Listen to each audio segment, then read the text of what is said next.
আসসালামু আলাইকুম। আজকের আলোচনার বিষয় পলাশির যুদ্ধ। পলাশির যুদ্ধ বহু রকমভাবে আমরা শুনেছি। আজকে ঘুরতে ঘুরতে চলে এসেছি সেই পলাশির ব্যাটেল গ্রাউন্ডে। এক মর্মান্তিক যুদ্ধের কাহিনী। আমি নিজে থেকে কোনো ইতিহাস বলছিনি। বিখ্যাত পর্তুগিজ ঐতিহাসিক বাক্সার পলাশির যুদ্ধ সম্পর্কে কিছু কথাবার্তা বলেছেন। আমরা সকলেই জানি 23 জুন 1757 সালে এই পলাশির প্রান্তরে সকাল 8টার দিকে যুদ্ধটা শুরু হয়।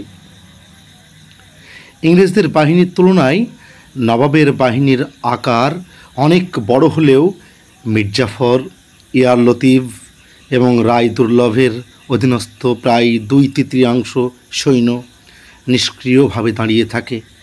মীর মর্দন, মোহনলাল, খাজা আব্দুল হাদি খান, নবের সিংহ, হাজারি নেতৃত্বাধীন সৈন্যরা এবং ফরাসি সৈনিকদের একটি দল যুদ্ধ চালিয়ে যায়। ক্লাইভ যুদ্ধে ধারণার চেয়ে বেশি প্রতিরোধের সম্মুখীন হন। যুদ্ধ চলাকালে বৃষ্টিতে নবাব এবং ফরাসিদের কামানের গোলায় ব্যবহৃত গান পাউডার ভিজে ব্যবহারের অযোগ্য হয়ে পড়ে, কিন্তু ইংরেজরা তাদের গান পাউডার সুরক্ষিত রাখতে সক্ষম হয়। জানা যায় ক্লাইভ দিনে যুদ্ধ চালিয়ে রাতে পালিয়ে যাওয়ার পরিকল্পনা করেছিলেন, কিন্তু যুদ্ধের এক পর্যায়ে বেলা 3টার দিকে কামানের গোলার আঘাতে মীর মদন নিহত হলে নবাব ভেঙে পড়েন এবং মির্জাফরের কাছে পরামর্শ চান। মির্জাফর নবাবকে যুদ্ধ বন্ধ করে পরবর্তী দিনে নতুন উদ্যমে যুদ্ধ করার পরামর্শ দেন। কি মুখোশের আড়ালে এই যুক্তি দেন।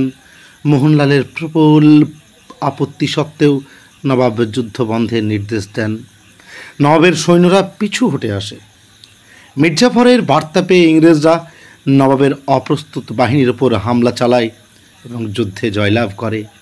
ফলে প্রায় 200 বছরের জন্য বাংলা স্বাধীনতা হারায়। প্রতি বছর সেজন্য 23 জুন পলাশি দিবস হিসাবে পালিত হয়।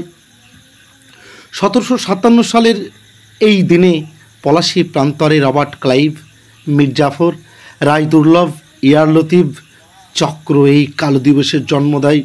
ঘৃণিত কলঙ্কজনক এই প্রাসাদ ষড়যন্ত্রের অধ্যায় সৃষ্টির পেছনে জড়িত ছিল বিশ্বাসঘাতক জগৎ শেঠ, মাহতাব চাঁদ, উমি চাঁদ, মহারাজ স্বরূপ চাঁদ, মহারাজা কৃষ্ণচন্দ্র, রায় দুর্লভ, মির্জাফর, ঘসেটি বেগম, রাজা রাজবল্লভ, নন্দকুমার প্রমুখ কৌশলী চক্র। এই স্বার্থান্বেষী ষড়যন্ত্রীদের প্রথম শিকার ছিল স্বাধীন ভারতের শেষ স্বাধীন নবাব সিরাজদৌল্লা এবং তার বিশ্বস্ত সেনাপতি মীর মদন ও প্রধান আমাত্য মোহনলাল কাশ্মীরি। 23 জুন পলাশির প্রান্তরে নবাব সিরাজদৌল্লা ও লর্ড ক্লাইভের মধ্যে এই যুদ্ধনাটক মঞ্চায়িত হয়। এতে নবাব বাহিনীর পক্ষে সৈন্য সংখ্যা ছিল প্রায় 65,000 এবং ইস্ট ইন্ডিয়া কোম্পানির পক্ষে ছিল মাত্র 3,000। যুদ্ধের ময়দানে নবাব সিরাজদৌল্লার প্রধান সেনাপতি মির্জাফর ও তার অনুসারী প্রায় 45,000 সৈন্য নীরব দর্শকের ভূমিকা পালন করে। ফলে যুদ্ধে স্বাধীনতার সপক্ষ শক্তির পরাজয় অনিবার্য হয়ে দাঁড়ায়। ইস্ট ইন্ডিয়া কোম্পানি তাদের সেবাদাসদের সাহায্যে এইভাবে বাংলায় আধিপত্য প্রতিষ্ঠা করতে সক্ষম হয়। এরপর প্রায় 190 বছর আমরা পরাধীনতার গ্লানি বুকে নিয়ে বসবাস করতে শুরু করলাম।